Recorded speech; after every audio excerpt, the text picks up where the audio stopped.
Many of you have owned stocks, and I wonder if you've ever noticed how dramatically different it is to own a stock than it is to try to day trade something in the markets.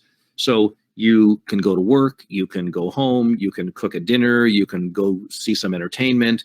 Whatever it is that you're doing, you're able to do that while owning the stocks because you're acting pretty normal.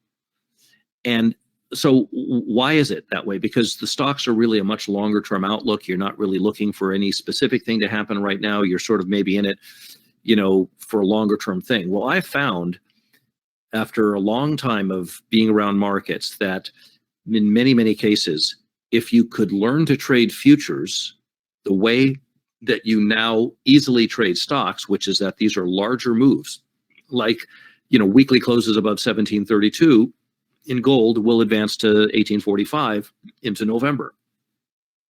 Well, that would have been a nice trade. And it's honestly not that difficult. Let's go back to the weekly chart. This is the weekly chart. We were back around early September, actually. So we were looking for them to come down and test 1732. They did.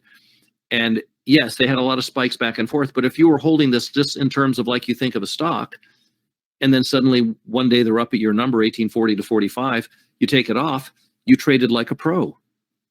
And this is why I like the longer term for many of the positions that I might have an interest in, because longer term trades and positions I can be more normal with. I can still do on the intraday, but I find myself even more normal when I'm thinking in terms of longer term. The futures contract is just like a stock to some degree. It's not exactly the same, of course, but I would encourage you to think in terms of finding larger forecasts where you might have to be for several weeks or 6 weeks or 2 months, because there's a big target. And so in our work, we do give those larger forecasts out for people. And many of our customers do utilize bigger forecasts because they're going to be in them. And they're not concerned about every single day and every little minor pullback or whatever on the way to the target. They're more concerned with being in the market so that when the target is going to be reached, they're in.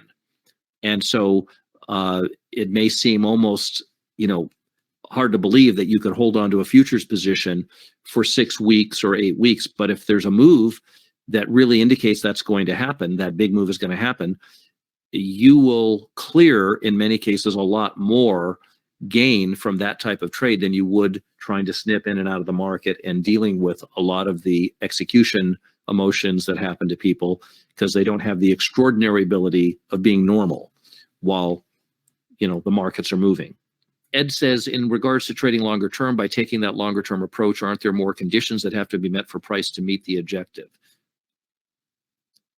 I don't know that I would say there's more conditions. I would say that the conditions will require more time in most cases to get to that distant price.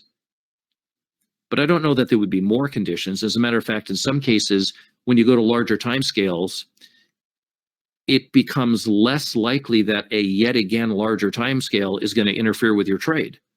When you're down at the 1 minute chart, you're the smallest force in a room of larger forces, and everything can interfere with your trade.